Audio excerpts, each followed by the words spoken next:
চুপ্পুর দুই গালে জুতা মারো তালে তালে।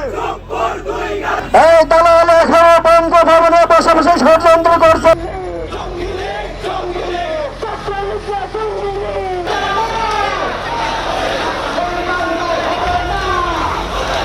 সূর্যোদয় যেন শুনতে পাই চুপ্পু আর গণভবনে নাই, চুপ্পু আর গণভবনে নাই।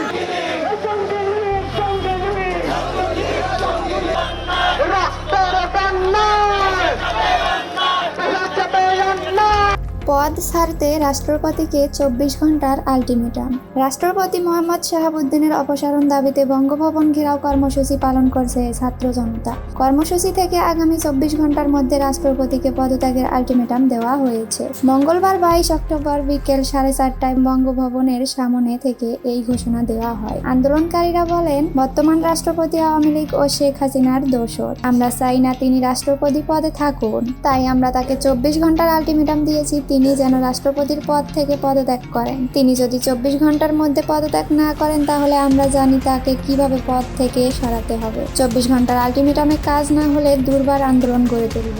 বৈষম্য বিরোধী ছাত্র আন্দোলনে নিজে আহত হয়েছেন জানিয়ে বাহারুদ্দিন নামে একজন বলেন, রাষ্ট্রপতি চুপ্পু যে পর্যন্ত তার পদ থেকে পদত্যাগ না করবেন সেই পর্যন্ত আমরা রাজপথ ছেড়ে যাব না। চুপ্পু একজন মিথ্যাবাদী, সে স্বৈরাচার শেখ হাসিনার দোসর। আমরা চাই না কোনো স্বৈরাচারের দোসর এই পদে থাকুক। বৈষম্য বিরোধী ছাত্র আন্দোলনে নিজে আহত হয়েছেন জানিয়ে মোহাম্মদ সোহাগ বলেন, আমরা দেখতে চাই চুপ্পু কতদিন বঙ্গভবনে থাকতে পারে।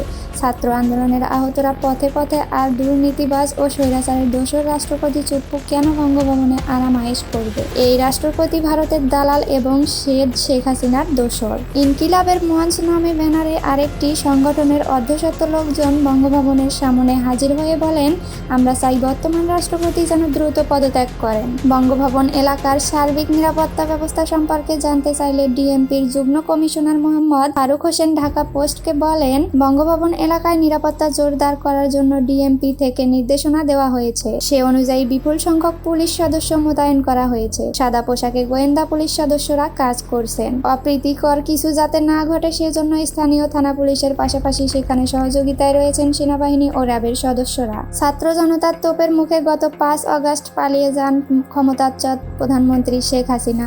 তিনি পালিয়ে যাওয়ার পর জাতির উদ্দেশ্যে দেয়া ভাষণে রাষ্ট্রপতি মোহাম্মদ শাহাবুদ্দিন বলেন, প্রধানমন্ত্রী শেখ হাসিনা পদত্যাগপত্র জমা দিয়েছেন এবং আমি তা গ্রহণ করেছি। তবে সম্প্রতি মানবজমিন পত্রিকার সম্পাদক মতিউর রহমানের সঙ্গে এক সাক্ষাৎকারে রাষ্ট্রপতি জানান, তিনি শুনেছেন প্রধানমন্ত্রী শেখ হাসিনা পদত্যাগ করেছেন, কিন্তু তার কাছে এ সংক্রান্ত কোনো দালিলিক প্রমাণ বা নথিপত্র নেই। রাষ্ট্রপতি বলেন, বহু চেষ্টা করেও আমি ব্যর্থ হয়েছি।